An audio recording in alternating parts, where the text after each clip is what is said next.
বন্ধুগণ নমস্কার। প্রথমে আমি অনুরোধ করি আপনারা আমার চ্যানেলটি সাবস্ক্রাইব করবেন, ভিডিও লাইক এবং শেয়ার করবেন। আমি গতকালই একটা ভিডিওতে বলেছিলাম যে যে কোনো সময় আমেরিকা এবং ইসরায়েল ইরানের উপর আক্রমণ করতে পারে।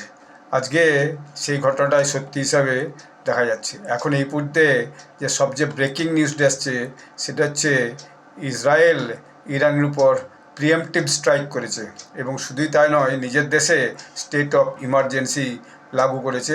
চারিদিকে সাইরেন বাজছে এবং তেহরানের চারিদিকে একদম ধোঁয়ায় ধোঁয়া। তার সমস্ত ফটো ভিডিও কিন্তু এখন বেরিয়ে গেছে সোশ্যাল মিডিয়াতে।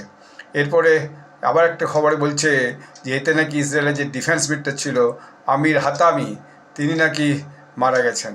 এবং শুধু তাই নয়, যেটা একটা বড় নিউজ চ্যানেল জানাচ্ছে যে যে ওখানকার সুপ্রিম লিডার তেহরানের মানে ইরানের, তার যে লিডার আয়াতুল্লাহ খোমেনি, তার নাকি যে ঘর বাড়ি, সে বাড়ির উপর নাকি হামলা করা হয়েছে এবং অফিসেও নাকি হামলা করা হয়েছে। তো একটা যুদ্ধ ভয়ানকভাবে এই অঞ্চলে শুরু হলো। এবারে ইরানও অবশ্যই এটাকে নিয়ে নিশ্চয়ই একটা কোনো প্রত্যুত্তর দেবে, ফলে এই যুদ্ধ বাড়তে থাকবে। এবং পাশাপাশি যদি চীন ইরানকে সাপোর্ট করে বা রাশিয়া ইরানকে সাপোর্ট করে, তাহলে এটা কিন্তু একটা বিশ্বযুদ্ধে পরিণত হওয়ার উপক্রম হতে পারে। এখন সবচেয়ে মুশকিলে পড়বে পাকিস্তান আফগানিস্তান একটা যুদ্ধ চলছেই। ইরান বলেছিল গতকাল যে তারা এটাকে নিয়ে মধ্যস্থতা করবে যাতে দুই দেশের মধ্যে লড়াইটা থেমে যায়, কিন্তু তারা কি মধ্যস্থতা করবে? এখন দেখা যাচ্ছে তারাই তো ভয়ানক বিপদে পড়ে গেছে।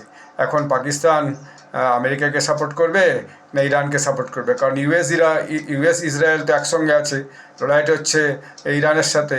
এখন পাকিস্তান আবার আফগানিস্তানের সঙ্গে লড়াই চলছে। কারণ এই অবস্থায় পাকিস্তান ইরানের সঙ্গে যে ইসরায়েল এবং ইউএসের যুদ্ধ চলছে, তাতে কোন পক্ষ নেয় সেটাই আগামী দিনে দেখার। পাকিস্তান এখন একটা মহা সংকটের মধ্যে পড়েছে বলে বলা যেতে পারে। তো এই যুদ্ধের পরিণতি কোন দিকে যায় সেটাই এখন দেখার। ধন্যবাদ।